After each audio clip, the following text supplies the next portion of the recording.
साथियों, मनुष्यों की भाषाओं के 3 स्वरूप हैं जिसके बारे में हम भली भांति जानते हैं, किंतु जानवरों की भाषाएं, जैसे हमारे आसपास जितने भी जानवर हैं या जिन जानवरों के बारे में, पशु पक्षियों के बारे में हम जानते हैं, तो उनकी भाषाओं के कितने स्वरूप हैं इस वीडियो में हम जानते हैं। तो सबसे पहले हम बात करें मानव भाषा के स्वरूपों की, तो मानव भाषा के 3 स्वरूप है। पहला स्वरूप है वाचिक या मौखिक भाषा, दूसरा है लिखित स्वरूप और तीसरा है सांकेतिक स्वरूप। तो सबसे पहले हम बात करें वाचिक या मौखिक भाषा के स्वरूप की, तो नाम से स्पष्ट है, वाचिक मतलब मुंह से बोलना, यानी ठीक है, मुंह से निकलने वाली वाणी, और उसी को हम कहते हैं मौखिक, यानी मुंह से जब हम बोल करके अपने विचारों का जो आदान प्रदान है हम करते हैं, या उसको अंग्रेजी में कहें तो जो कम्युनिकेशन करते हैं, ठीक है, और इसमें हमें ध्वनि सुनाई देती है, और जिस तरह की ध्वनि सुनाई देती है उसके आधार पर हम समझ लेते हैं कि सामने वाले व्यक्ति ने क्या कहा है। दूसरा स्वरूप आता है लिखित।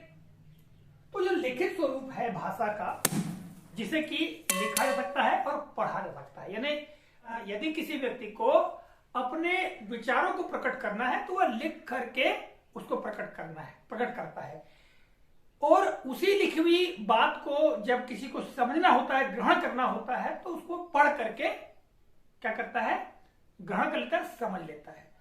तो दूसरा स्वरूप हुआ कौन सा, लिखित, ठीक है, जिसे लिखा और पढ़ा जाता है। किंतु ऊपर हमने बात करें वाचिक या मौखिक की, तो इसे केवल सुना जाता है या बोला जाता है, ठीक है, इसको बोलते हैं या सुनते हैं। ये बोल और सुन करके विचारों का आदान प्रदान इस भाषा में होता है, और इसमें क्या होता है, इसमें लिख करके और पढ़ करके आदान प्रदान होता है। तीसरी जो भाषा का स्वरूप है वह है सांकेतिक। सांकेतिक नाम से स्पष्ट है, संकेतों के द्वारा शरीर के हमारे जो अंग प्रत्यंग है उनके माध्यम से हम इशारों के माध्यम से अपने विचारों को प्रकट करते हैं, या जो सामने वाला व्यक्ति होता है उसे समझाने का हम प्रयास करते हैं। तो यह सांकेतिक भाषा होती है। तो सांकेतिक भाषा में हमारे हाथ, जिसमें अंगुलियां, ये एक विशेष तौर से सबसे ज्यादा जो प्रयोग होता है सांकेतिक भाषा में हाथों का प्रयोग होता है। इसके अलावा हमारी आंखें हैं, ठीक है।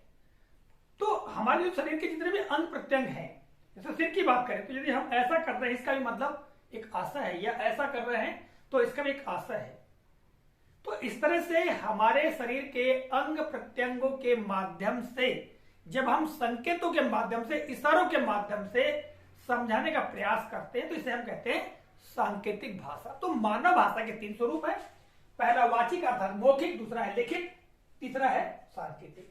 अब हम बात करते हैं जानवरों की भाषाओं के स्वरूप। तो जानवरों की भाषाओं के केवल 2 स्वरूप है। पहला है वाचिक, या जिसे हम कह सकते हैं कि मौखिक, ठीक है, दूसरा है सांकेतिक। जानवरों की कोई लिखित भाषा नहीं होती, केवल 2 भाषा होती है। बहुत सारे जानवर अपने मुख से ध्वनि निकाल करके दूसरे जानवरों को या अपने जो साथी जानवर है उनको किसी बात से अवगत कराने का प्रयास करते हैं, या जो उनके अंदर के मनोभाव होते हैं, मनोदशा होती है, उसको वो प्रकट करने का प्रयास करते हैं, ठीक है। इसी तरह से यदि हम बात करें सांकेतिक की, तो सांकेतिक भाषा में भी जानवर, जैसे कोई जानवर क्रोध में है तो वो अपने पैरों को मतलब आगे पीछे करेगा या फुफकारी लेगा, जिससे समझ में आता है कि वो क्रोध में है। तो सांकेतिक रूप से भी जानवर जो है वो अपने भावों को प्रकट करने का प्रयास करते हैं, और दूसरा मुंह से आवाज निकाल कर ये भी वो अपने भावों को प्रकट करते हैं। डॉल्फिन के बारे में आपने सुना होगा कि वो तरह तरह की आवाजें निकाल करके अपने जो साथी डॉल्फिन है उनको संकेत प्रदान करती है। इस तरह से सभी जानवर अपनी अपनी भाषा में समझाने का प्रयास करते हैं, बताने का प्रयास करते हैं। तो जो मानव है उनकी भाषा के 3 स्वरूप हैं, और जानवर की जो भाषा है उनके केवल 2 स्वरूप है। इस वीडियो में भाषा के स्वरूप के संदर्भ में हमने आपको जानकारी दी। आशा करता हूं जानकारी उपयोगी और मजेदार लगी होगी। मिलेंगे अगले कालखंड में, तब तक के लिए जय हिंद।